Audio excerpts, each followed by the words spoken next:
कपड़े धोने वाली बहू। शादी के पहले से ही विभा को कपड़े धोने का बड़ा शौक था।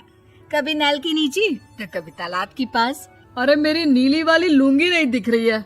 विभा की अम्मा, कहाँ रखी है लुंगी? अरे वो तो विभा ने परसों ही धोकर रखी थी आपकी अलमारी में, देखो वहीं होगी। वो ना मैंने आज धो दी, मुझे लगा कि गंदी हो गई होगी। अरे कैसे गंदी हो गई थी, उसे तो मैंने पहना भी नहीं। हे भगवान, इस लड़की के कपड़े धोने की आदत से परेशान हो गया हूँ मैं। जितना तो घर में राशन नहीं आता, उससे कहीं ज्यादा डिटर्जेंट पाउडर का खर्चा है। इसकी शादी करवा दो, शादी। जाए अपने घर में ही करे काम, फिर चाहे घर के कपड़े धोने हो या पूरे गांव के।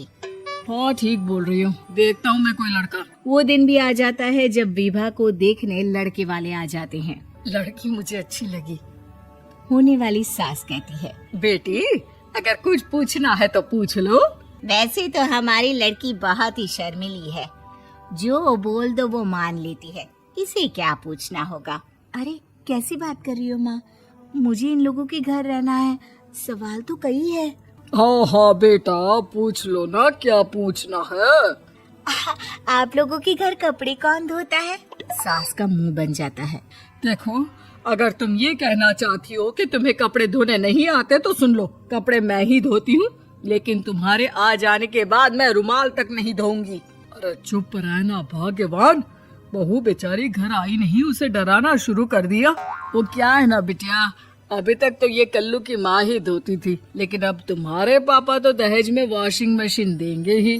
तभी विभा की माँ बोल पड़ती है, सवाल भी पूछा तो क्या। वैसे भाई साहब, मशीन की तो फिर भी कपड़े धोने की कैपेसिटी होती है। मतलब जो बिटिया दे रहे हैं ना विभा, इसे कपड़े धोने का बहुत शौक है।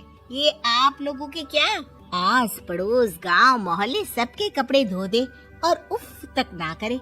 बाहर देखा नहीं आपने कितने कपड़े सूख रहे हैं?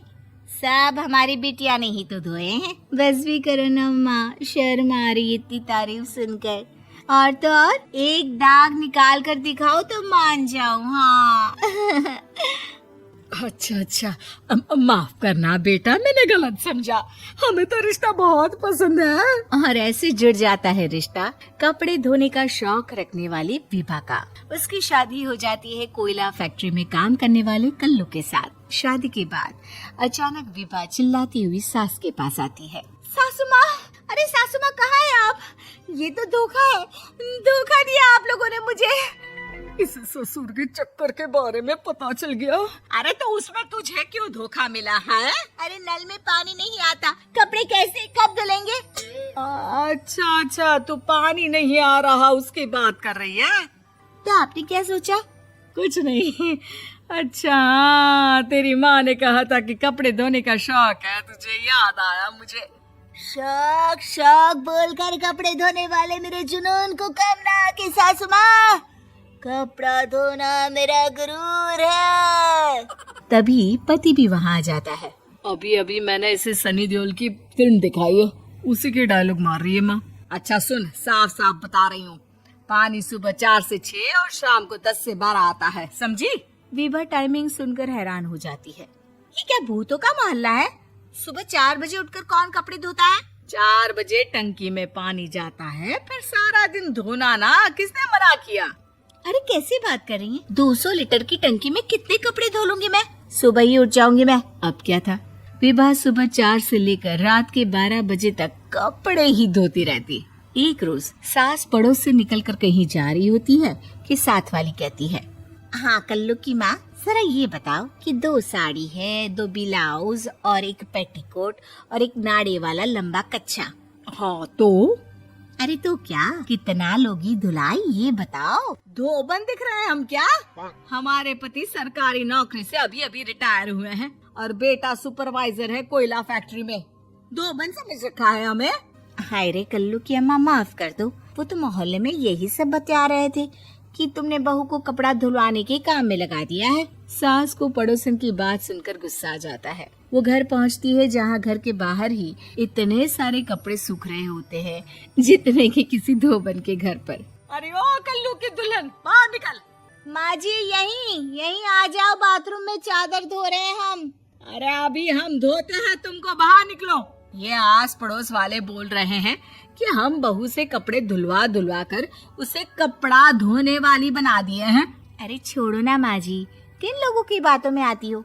आस पास के लोगों का तो काम ही होता है कि वो किसी तरह सास बहू को लड़ा दे। बहू सारे घर के कपड़े धोती है, ये क्या कम है? बोलिए। सास को भी लग जाता है कि वो बहू का ये सनकीपन नहीं छुड़वा सकती, इससे अच्छा है कि खुद ही चुप हो जाए। एक रोज सास और बहू मंदिर जाते हैं, जहाँ सास की साड़ी वहाँ खड़ी भीख मांगने वाली से मिलती है। माँ जी क्या बात है, आपकी साड़ी उस भिखारन से कितनी मिल रही है ना? हाँ हाँ देखो तो, दोनों की साड़ी मिल रही है। क्या बात है कल्लू की अम्मा, तुम खुद को तो अफसर की बीवी बताती हो और ऐसी सिंपल सी प्लेन साड़ी पहनकर घूमती हो। सिंपल और प्लेन नहीं है ये साड़ी। तो क्या सोने के धागे से फूल बने हैं? कुछ भी सासू माँ, कुछ भी। हाँ बने थे इस साड़ी में सोने के धागे से फूल। मेरे पति लेकर आए थे मद्रास से स्पेशली मेरे लिए 10,000 की। ताहे भाई साहब इस भिखारन के लिए भी सेम टू सेम साड़ी लेकर आए होंगे 10,000 की।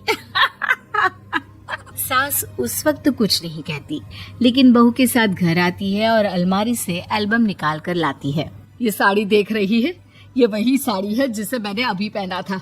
इस साड़ी में ये जो चमकदार फूल दिख रहे हैं ना, ये सोने के धागों से काटे गए हैं। लेकिन तू लोकल वॉशिंग मशीन ब्रश से घिस घिस कर सारे फूलों को निकाल कर साड़ी प्लेन कर दी। मुझे माफ कर दीजिए सासू माँ। और तो और, जब मैंने तुझे तेरी गलती के लिए कुछ नहीं कहा, लेकिन तूने तो सबके सामने मेरा मजाक ही बना दिया। क्यों? बहू को समझ में आ जाता है कि अब से उसका कपड़े धोना बंद।